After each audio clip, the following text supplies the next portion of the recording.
On est dans une sauce de folie. Oh putain, oh la boulette. Accuser les gens de prendre de la drogue, etc. C'est quelque chose de grave. Et d'ailleurs, on s'est engueulé avec Aquababe. Alors il se dit, oh putain le con. Il y a beaucoup de gens qui ont très peur de contredire Aquababe. Honnêtement, je pense aujourd'hui à peu près tout savoir dans cette histoire.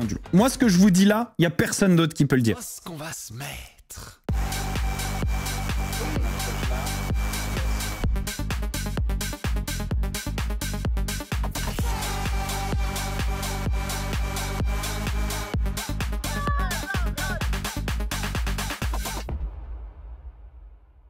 Péon, péon, péon, péon, péon, péon. On est là les amis, ça y est, ça y est, ça y est, ça y est. Bronzé comme pas deux, on est là. Croyez-moi, ce soir, vous n'allez pas en croire vos oreilles. Si vous vous demandiez si vous faisiez bien d'être sur ce stream, eh bien croyez-moi, vous faites bien. Vous avez entendu, certainement vous avez suivi tout ce qui s'est passé. J'ai fait quelques snaps, ce qui s'est passé sur ce fameux événement de l'Influence Fight Club. Les amis, j'ai les témoignages de tous les protagonistes. Croyez-moi, c'est une dinguerie. On est dans une sauce de folie. Je vais vous balancer toutes les infos que j'ai. Je vais vous balancer les raisons de tout. Du fait que le dernier combat, celui qu'on attendait, le seul qu'on attendait en fait, ait été annulé. Parce que moi, je fais bien mon travail. Je vais tout vous expliquer parce que ça a parlé de drogue, ça a parlé de plein de choses. Je recueille les témoignages de tout le monde. Je réunis toutes les preuves que l'on peut trouver. Je n'agis pas dans la précipitation. Je n'agis pas dans l'émotion puisque j'en ai pas de l'émotion, d'accord? Je suis complètement psychopathe. Bien sûr, je rigole, j'en ai des émotions, mais surtout, ça me fait du mal quand il y a des choses qui sont balancées de manière injuste. Quand il y a des choses qui sont balancées et qui font du tort aux gens. Et surtout si c'est faux. Moi, la seule chose qui m'anime, c'est qu'on se marre, qu'on ait du divertissement. Parce que même pour moi, tout ça, c'est du divertissement, d'accord? Toutes ces histoires, elles m'arrivent pas à moi, ok? Mais par contre, j'appelle les gens, je pose les questions, je me renseigne, je ne balance pas du fake à tort et à travers, juste pour être le premier, d'accord? Parce que ça m'intéresse pas en fait. Ça m'intéresse pas et pour moi, ça décrédibilise les gens qui le font. Accuser les gens de prendre de la drogue, etc., c'est quelque chose de grave. C'est grave de faire ça parce que les réseaux sociaux, les amis, les réseaux sociaux vont directement à la conclusion la plus sale. Donc ce qu'on va faire, c'est qu'on va remonter au début de cette histoire, on va recenser ce qui s'est passé et après je vais vous dire personne par personne quel est le témoignage de chacun. Et vous allez voir que à la fin, vous me direz ou pas, si vous pensez que j'ai raison ou j'ai tort, vous me direz ou pas. Mais à la fin, on aura une théorie. Les premiers snaps d'Aquababe étaient partiaux, il n'a vraiment pas été cool. Que lui arrive-t-il? Et maintenant, il va là où le vent le mène. C'est un peu le sentiment que j'ai eu aussi, c'est que au départ, il a été trop vite et derrière, il a vu que le vent tournait un petit peu et du coup, et d'ailleurs on s'est engueulé avec Aquababe, je vais vous la raconter, l'embrouille aussi, donc vous allez tout comprendre. Mais oui, c'est vrai que c'est dommage. Et du coup, il y a une manière de continuer à parler sur Snap avec quelqu'un qui t'a bloqué, c'est si tu as un autre groupe avec cette personne. Donc du coup, j'ai été répondre à Aquababe sur le Snap, la discussion Snap qu'on a avec Marvin et Aquababe. Et du coup, on a continué la discussion et du coup, Zatis n'a pas cette histoire-là. Il y avait donc ce week-end le fameux Influence Fight Club, celui que beaucoup d'entre vous attendiez avec impatience, celui pour lequel beaucoup d'entre vous avaient payé un pay-per-view. Et on s'est rendu compte que cet Influence Fight Club, c'est intéressant si les influenceurs connus se battent contre des influenceurs connus. Mais si ça tourne à des influenceurs connus qui se battent avec des gens proches du handicap, c'est mauvais. Si on se rend compte que dès que le combat commence, il y en a un qui dit « Ah non, non, non, aïe, aïe, aïe, ouh, il m'a tapé,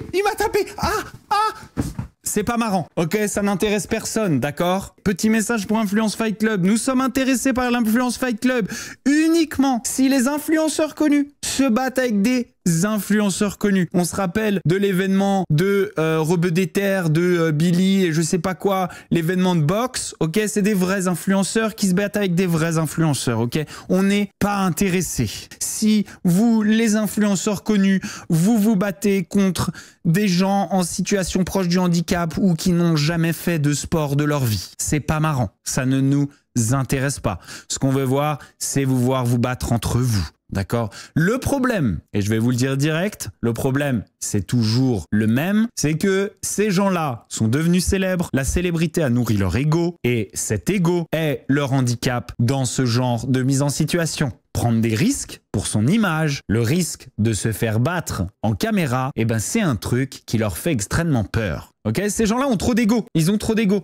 Et du coup, ils ont peur d'aller se faire taper qui va leur foutre la honte. Ils ont peur. Alors certains plus peur que d'autres, mais franchement, excuse-nous, c'est Bidadi, ça ne nous intéresse pas de te voir te battre avec des handicapés ou des vieillards. C'est pas notre truc. Enfin, le combat qu'on attendait, après une sacrée attente et un sacré retard, et c'est là que commencent les choses intéressantes. Toto arrive dans la cage, Toto est déchaîné, Toto est en feu, on fire, et il attend Ilan qui tarde.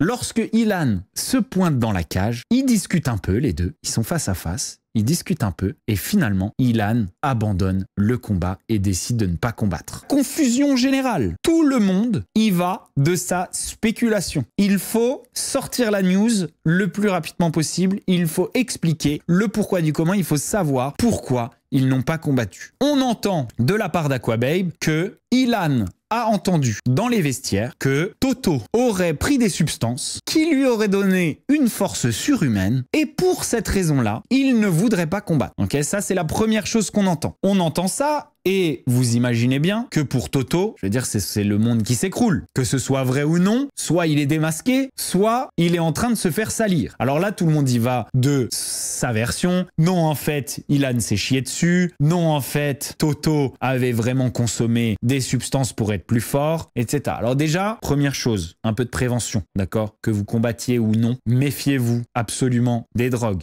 Aucune drogue ne fait de vous des surhommes. C'est faux. Tu peux perdre tout ton entraînement. Tu peux commencer à faire n'importe quoi à cause de la drogue. Parce que un surgain de confiance, ce qui est censé être l'effet de la cocaïne par exemple, puisque c'est cette drogue-là qui a été citée, un surgain de confiance n'est pas forcément bon dans ce genre d'exercice. Chacun y va de sa théorie, il y en a qui le font, c'est déjà arrivé. Maintenant, voilà où on en est, le combat n'a pas lieu, et moi, le lendemain, je décide d'enquêter. La première personne que j'appelle, c'est Toto. Et moi, Toto, dans ma tête, avant de l'appeler, j'ai une idée de Toto. Vous savez comment ça marche dans ces histoires-là? C'est une histoire d'entourage. C'est qui les potes de Toto? Les potes de Toto, c'est Marvin. Potes de Toto, c'est Rafou Peps. Potes de Toto, c'est eux. Si vous regardez, on n'a que des gens, et dans le milieu, on sait un petit peu qui consomme quoi. Voilà, tout le monde sait un petit peu qui consomme quoi parce que tout le monde a fait des soirées avec tout le monde. On n'a que des gens qui ne font pas trop la fête et ne consomment pas de cocaïne. Ce sont des gens... Attention, hein, c'est pas parce que tu consommes pas que ça veut dire que lors d'une occasion particulière, pour te donner un coup de boost, tu vas pas le faire. Mais dans ma tête, je me dis, attends quoi? Toto, c'est d'une, un sportif. De deux, je veux dire, il part quand même largement favori versus Ilan. De trois, je connais tout son entourage. De quatre, c'est un mec qui est marié et qui sort plus. C'est un mec qui est connu pour même l'alcool ne pas toucher. Trop bizarre qu'il soit accusé d'avoir pris ça. Parce que c'est une chose de se dire, vas-y, pour un événement particulier, je vais tricher. Sauf que si t'en as jamais pris, écoute-moi bien, si t'en as jamais pris, que c'est la première fois que t'en prends, t'as encore moins intérêt à en prendre. Si t'es pas habitué à l'effet, tu vas te prendre cher dans ta gueule. Là, c'est même plus du 50% ou du 60%, c'est du 100%, tu vas prendre cher dans ta gueule. Donc je me dis, attends, Toto, il a une expérience du combat, qu'est-ce qu'il foutrait à faire ça? Moi, je me dis, vas-y, Toto... C'est pas mon pote. En plus de ça, vous vous rappelez du stream de l'autre jour, j'ai pas forcément pris son dos, surtout quand il s'est vénère contre Mathias. Mais voilà, je l'appelle et je vous jure, je lui dis, écoute, j'ai besoin que tu sois 100% honnête avec moi. Moi, l'image que j'ai, c'est ça. Dis-moi ta vérité. Dis-moi. Moi, l'image que j'ai, c'est t'en as jamais pris, t'as jamais touché à ça et jamais t'oserais en toucher à ça juste pour un event comme ça. Toto, je l'ai eu au téléphone et dans toute la sincérité du monde, et je vous dirai pas pourquoi dans sa sincérité, parce qu'il m'a aussi confié d'autres trucs, dans toute la sincérité du monde. Et je lui fais confiance parce que il me prouve sa sincérité, en fait, dans la conversation. Parce qu'il me dit d'autres choses. Dans toute la sincérité du monde. Et après, on n'est jamais sûr de rien. Mais je comprends que Toto, c'est un gars qui fait pas ça. C'est un gars qui fait pas ça. Il n'a pas l'entourage qui fait ça. C'est un gars qui fait pas ça. Donc, du coup, moi, voyant ça et voyant la détresse dans laquelle est Toto, qui passe sa vie à être clean de ça et qui un jour se fait attaquer là-dessus, je me dis, mais c'est horrible, en fait. C'est horrible. Et je l'ai vécu dans une certaine mesure. Je l'ai vécu parce que moi, les gens disent Bastos, t'as des tatouages, Bastos, parfois t'es excité en live, c'est sûr, machin, etc. Je l'ai vécu. On passe toute notre vie à être sain. Et tout d'un coup, ça se retrouve sur tous les réseaux. Ça se retrouve partout. J'ai eu mal pour lui. Je suis persuadé de la sincérité de Toto, qui en plus me dit, moi, de toute façon, voilà, de toute façon, je vais laver mon honneur, je vais aller faire des tests. Et croyez-moi, les tests, qu'ils soient sanguins, capillaires, etc., ils révéleront, et je peux mettre un billet, je mets 1000 balles là-dessus maintenant si vous voulez, ils révéleront que, vous allez voir, il n'y a rien du tout. J'ai même pas besoin de les voir, je sais déjà qu'il n'y aura rien du tout. Donc, Toto, il dit, moi, je vais aller faire mes tests, je vais prouver, je vais stopper net les rumeurs, et surtout, je vais dire, attendez, on m'accuse quand même de quelque chose de grave. Pourquoi on m'accuse en fait? On sait tous qu'il a né un mytho. Attention, on va y arriver. On va y arriver. Attention, prudence. À ce moment-là, je fais une story parce que je suis touché par cette histoire. Je ressens la honte dans laquelle se trouve Toto et l'injustice dans laquelle il se trouve. Je prends mon téléphone et je prends son dos et je dis arrêtez, arrêtez parce que c'est dégueulasse. Toto, il méprise ça. Toto, c'est un sportif et il méprise ça. Il méprise les gens qui en prennent et il méprise ça. Et jamais il irait faire ça. Maintenant, c'est mon avis, je le crois. Et je pense que les tests vont le prouver. Mais ces stories, elles vont dire pourquoi vous croyez que Aquababe, il est clairement parti pris dans cette histoire? Parce que il aura beau dire ce qu'il veut. Et moi, j'ai pas peur. Je m'en fiche. J'ai pas peur de contredire Aquababe. Il y a beaucoup de gens qui ont très peur de contredire Aquababe. Pourquoi ils se permettraient pas de contredire Aquababe? Parce qu'ils savent qu'il y a des doses. Moi, j'ai pas peur. Et surtout, c'est pas contre Aquababe, c'est pour défendre Toto. Mais je dis, regardez, il y a quand même pas mal de signes et d'indices qui prouvent que Aquababe aurait plus tendance à prendre directement le dos de Ilan. Il y a quand même pas mal d'indices. Et je vous en ai retrouvé un qui est plutôt probant et qu'on peut retrouver sur Public. C'est lors de la conférence de presse. C'est une discussion entre Ilan et Aquababe. Et vous allez voir plus tard que je sais aussi pourquoi cette discussion a eu lieu, parce que j'ai enquêté sur tout. Honnêtement, je pense aujourd'hui à peu près tout savoir dans cette histoire. C'est parti, on regarde cette vidéo. En vrai, d'avant, et franchement, je vais pas Ilan Thierry alors qu'il avait des vidéos de logique. Oublie pas, frère, oublie pas. Et d'ailleurs, oublie pas, d'ailleurs. J'oublie pas. Merci. De rien. Voilà. Je veux dire, moi j'ai été direct retrouver cette vidéo. On peut la re-regarder si vous voulez. On se connaît d'avant, en vrai d'avant, et franchement, je vais pas Ilan Thierry alors qu'il avait des vidéos de... Merci Rachou. Et d'ailleurs, oublie pas, d'ailleurs. J'oublie pas. Merci. De rien. Je suis désolé, mais du coup, en ayant vu cette vidéo-là, on peut quand même douter de l'impartialité d'Aquababe. Et je veux dire, ça coïncide un petit peu avec le fait que Aquababe prenne un parti directement. Alors maintenant, il dit qu'il n'a pas pris un parti, etc. Et c'est ce qu'il m'a dit après sur Snap, parce que directement, très très vite, il s'est rendu compte, oh merde, j'ai sûrement fait une connerie. Il a senti un petit peu le vent tourner et il a changé un petit peu de son fusil d'épaule. Donc moi, j'ai d'un côté Toto, dont tous les signes me confortent dans l'opinion que j'avais de lui, qui est une opinion pas forcément bonne sur sa personnalité, sur certains plans de ses comportements et de son passé, mais une opinion qui est clean dans le cas de sa consommation. Les deux coïncide. En tout cas, moi, je parle pas du tout agressivement à Aquababe, mais je lui dis, écoute, tu peux pas faire ça. C'est tout, tu peux pas faire ça. Ça se fait pas. Du coup, voyant que je m'énerve pas et que je pars pas dans le conflit, Aquababe, il revient un peu sur sa position et il repose des trucs du genre Ilan s'est chié dessus, Ilan blablabla, etc. C'est pas contre toi, ok? Mais c'est juste que tu peux être contredit. Tout le monde peut être contredit. Moi, je peux être contredit. Tout le monde peut être contredit. D'accord? Tout le monde peut faire des erreurs. Voilà, ça ne rattrape pas. C'est pas contre toi. Je t'aime bien, Aquababe. Et bien souvent, t'as réalisé des coups de génie. Et comme ton avocat, souvent, je suis admiratif de ton travail. Mais quand tu fais de la merde, je le dis aussi. Et c'est normal. Et il faut pas prendre la mouche. Passons. À ce moment-là, finalement, Aquababe arrête de me parler. On passe à autre chose. J'apprends que Toto va aller faire ses tests. Okay, il a vraiment pas l'air d'avoir peur de faire ses tests. Alors, moi, ce que j'aimerais bien quand même, pour rester complètement impartial, c'est que les tests, ils soient vraiment bien faits. C'est-à-dire, c'est pas le poteau qui va pisser dans le gobelet ou est-ce qu'on peut avoir des vidéos des prises de sang? Ok, à partir de là, je me dis, qu'est-ce qui lui a pris à Ilan de sortir cette excuse-là? Ok, Ilan, derrière, il a sorti une vidéo YouTube où il dit « Je me suis chié dessus, j'ai eu peur ». Qu'est-ce qui lui a pris de sortir une histoire de drogue? Genre, qu'est-ce que c'est que cette histoire? Parce que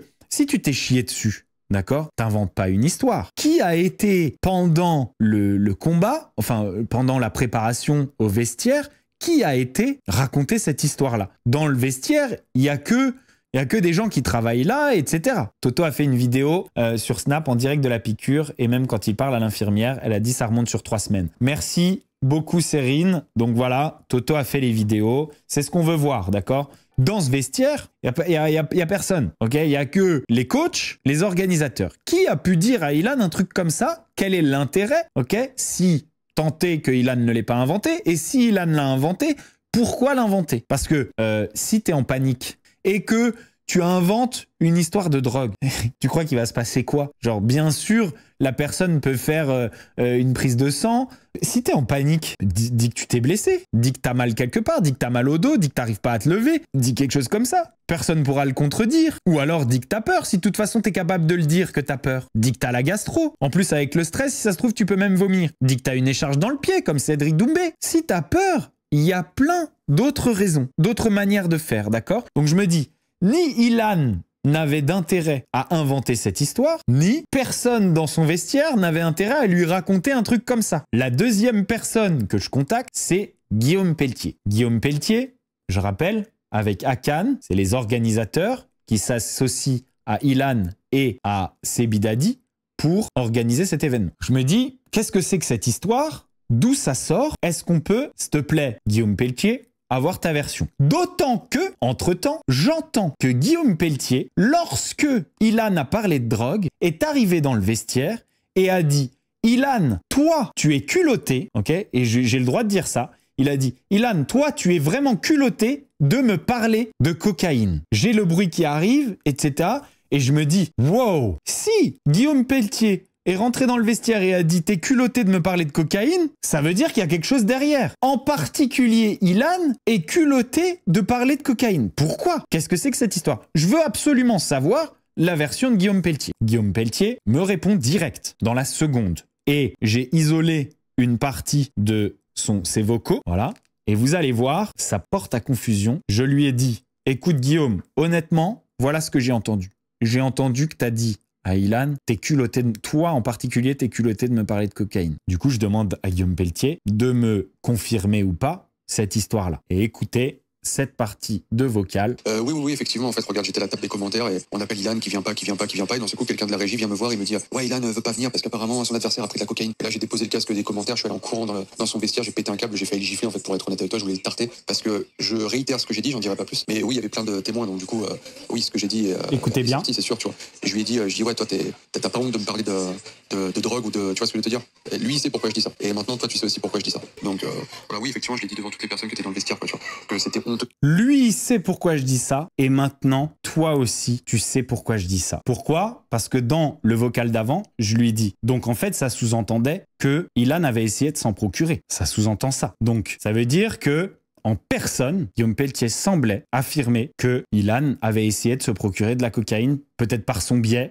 Il nous en dit pas plus, mais voilà. Il semblerait que Ilan ait essayé de s'en procurer. À partir de là, moi, je commence du coup à me dire « Wow !» En fait, là, on est sur vraiment du lourd, ok? On est sur vraiment du lourd. Moi, ce que je vous dis là, il n'y a personne d'autre qui peut le dire. Ces vocaux, c'est à moi qui sont donnés. Et je vais vous dire un autre truc. Guillaume Pelletier, c'est un mec hyper sérieux. En plus de ça, Guillaume Pelletier, ça fait depuis le début que je suis en contact avec lui, depuis bien avant la première édition. On a toujours été en contact et on a toujours été droit. C'est pas un rigolo. Donc le fait que Guillaume Pelletier nous dise ça, en fait, là, je me dis, ouais, mais attends, c'est du lourd. Pourquoi c'est du lourd? Parce que moi, Ilan, je le connais aussi. Et Ilan, je l'ai déjà fréquenté aussi en soirée. Je l'ai déjà vu en soirée. Il fume pas de clope, il boit pas d'alcool. Et oui, il y a une rumeur comme quoi il aurait, à une époque, pris des cachets pour être plus musclé. Mais d'après ce qu'il m'avait dit, c'était un truc, ça faisait très longtemps et c'était Julien Bert qui l'avait balancé pour le salir. Ilan, c'est un gars qui, dans mon expérience, est plutôt hyper sain. Maintenant, moi, en entendant ça, je me dis, Ilan, il est hyper sain, mais comme il fut un temps, il semblerait qu'il ait pris des pilules pour faire une cure pour se muscler rapidement, bah peut-être que c'est un tricheur et qui a été tenté et qui s'est dit, vas-y, j'essaye juste parce que j'ai la trouille et que j'ai besoin d'avoir un peu plus confiance, etc. C'est la conclusion à laquelle on en est venu avec Rafou Peps, okay, que j'ai eu au téléphone et avec qui on en a discuté. Quelques heures plus tard, j'ai Rafou Peps qui me rappelle et qui me dit « Bastos, c'est une dinguerie, j'ai un un vocal de Guillaume Pelletier qui dit la même chose, qui dit que Ilan a essayé de se procurer des drogues. Donc là, ça commence à faire beaucoup. Moi, il est temps de rentrer du Maroc. Je me dis, je vais faire un stream d'anthologie. Je dois prendre l'avion. Je me dis, quand j'arrive à Paris, si jamais Ilan ne m'a pas déjà envoyé des messages, je l'appellerai. Parce que je veux sa version aussi. Sinon, je suis pas mieux que les gens qui ont diffamé et qui ont balancé.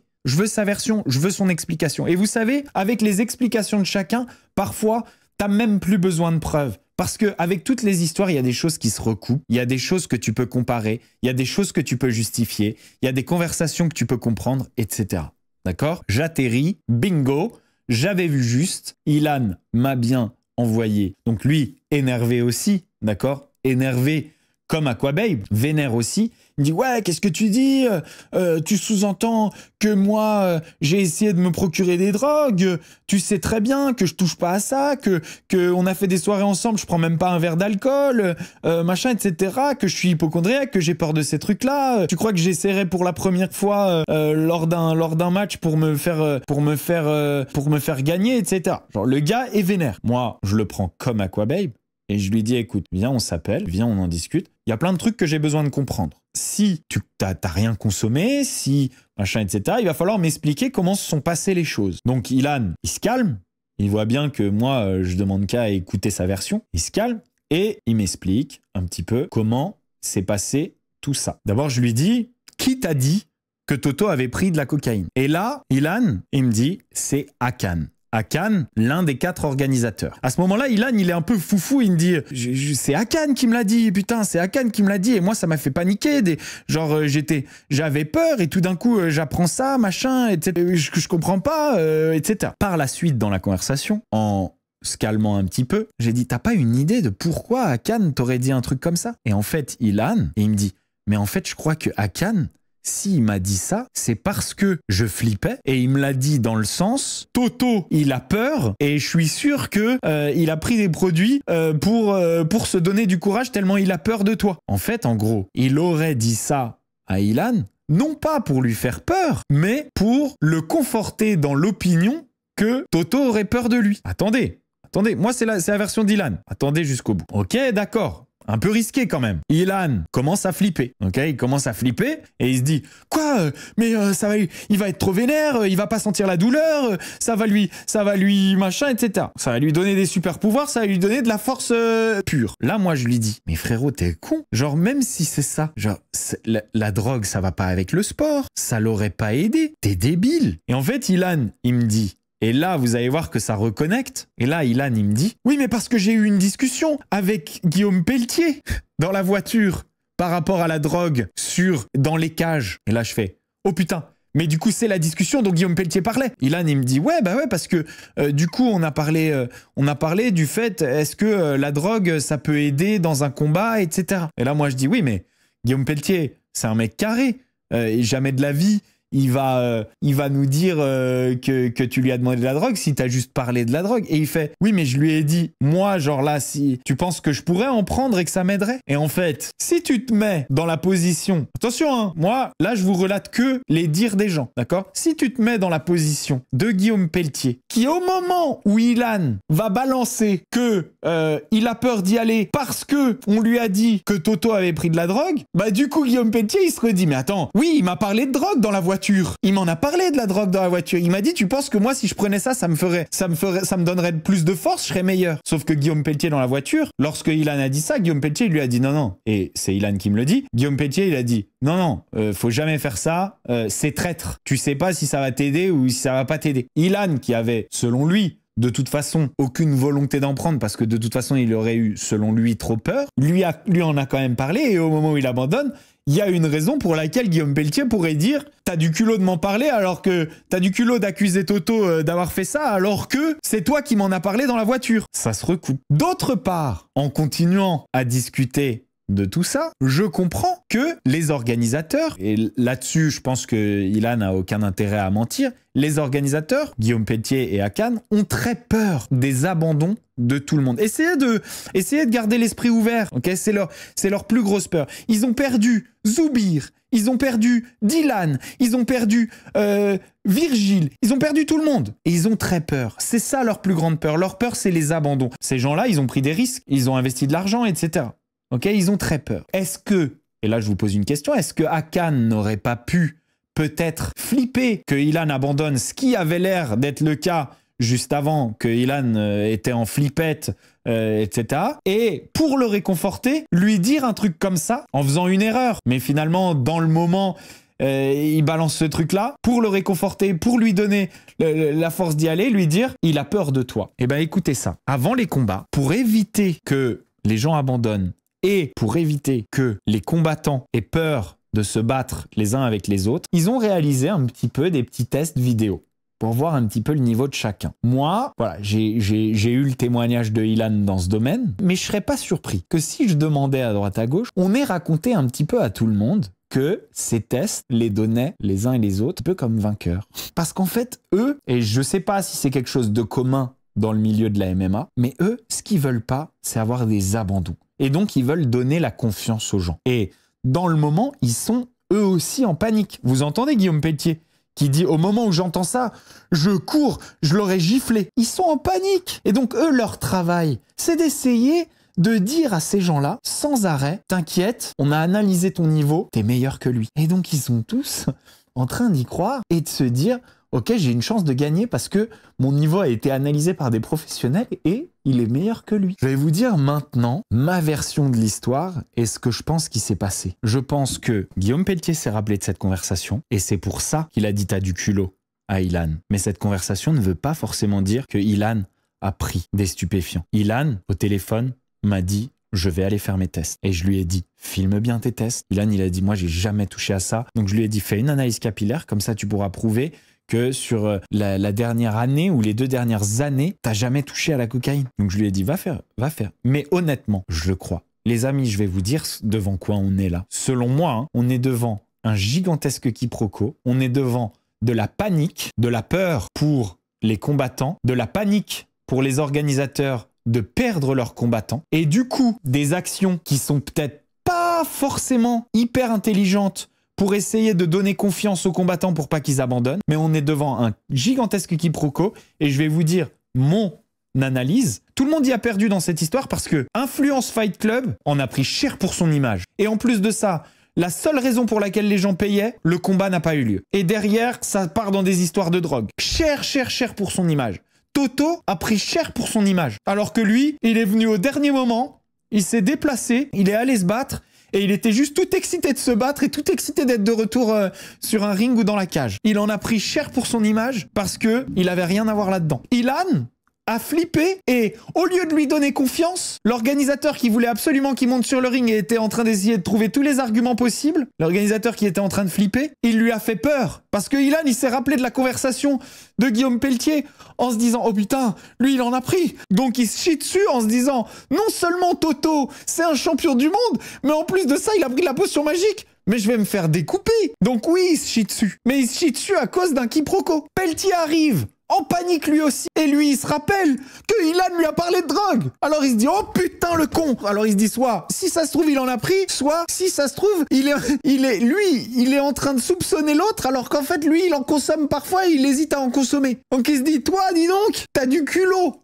de me dire ça alors que c'est toi qui me parles de drogue. En fait, tous ces gens-là se sont chiés dessus. C'est la plus grande blague de l'histoire. Tout le monde a fait n'importe quoi. Tout le monde en veut à tout le monde. Tout le monde a envie de faire tout péter. Tout le monde a envie d'attaquer tout le monde. Communication désastreuse. Professionnalisme à chier. Ok. Panique. Parano. Mais pas de drogue. Voilà. Ça, c'est mon analyse. Maintenant, peut-être que je me trompe. C'est pas l'analyse la plus marrante, la plus clash, la plus sale. Et moi, j'essaye pas de faire ça. J'essaye juste de vous donner mon analyse. Et honnêtement, après avoir eu les témoignages de chaque personne, après avoir tout relié comme un enquêteur, comme dans un bureau de police, en tirant les fils rouges à droite à gauche, etc., c'est pas l'analyse la plus fun. parce qu'on avait envie de voir la télé-réalité se vautrer dans la tragédie de la drogue, etc. Mais voilà la mienne. Et on en vient à ce qui lie Ilan et Aquababe, puisque dans ma conversation avec Ilan, on parle de ça. En fait, c'est quoi? Un peu comme Marois,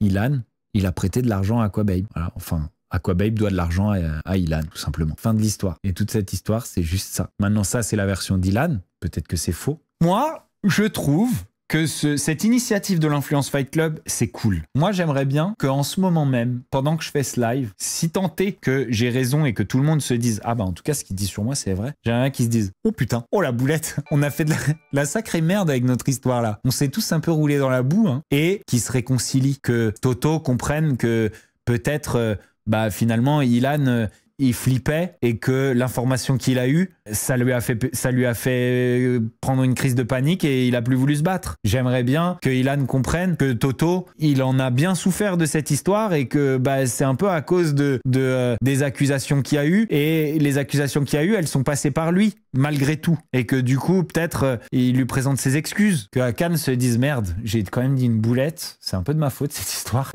faudrait peut-être que j'assume et puis la prochaine fois on fera mieux. Que Pelletier se dise ok, on a peut-être un petit peu merdé, on va pas abandonner pour ça. C'est un gigantesque quiproquo. On va essayer que cet événement survive, de persévérer une fois de plus. Et peut-être qu'on aura Samzira versus Bastos en tête d'affiche pour la 3e édition. Je croise les doigts pour avoir eu raison. Parce que ça fait un peu film où finalement tout le monde se rend compte qu'ils ont tous été un peu cons et qu'ils ont tous eu un petit peu trop d'ego et qu'en fait ils se sont tous roulés dans la farine et que personne n'y a rien gagné à toute cette histoire parce que tout le monde a fait chacun sa petite erreur qui a fait une gigantesque bouse de vache. Voilà les amis, c'est tout pour cette vidéo. Si vous l'avez kiffé, vous n'oubliez pas, vous mettez un petit pouce bleu, vous souscrivez à la chaîne, vous activez la petite cloche pour ne louper aucune des vidéos de Bastos TV. Moi je vous fais des gros bisous. Oh, ce qu'on va se mettre.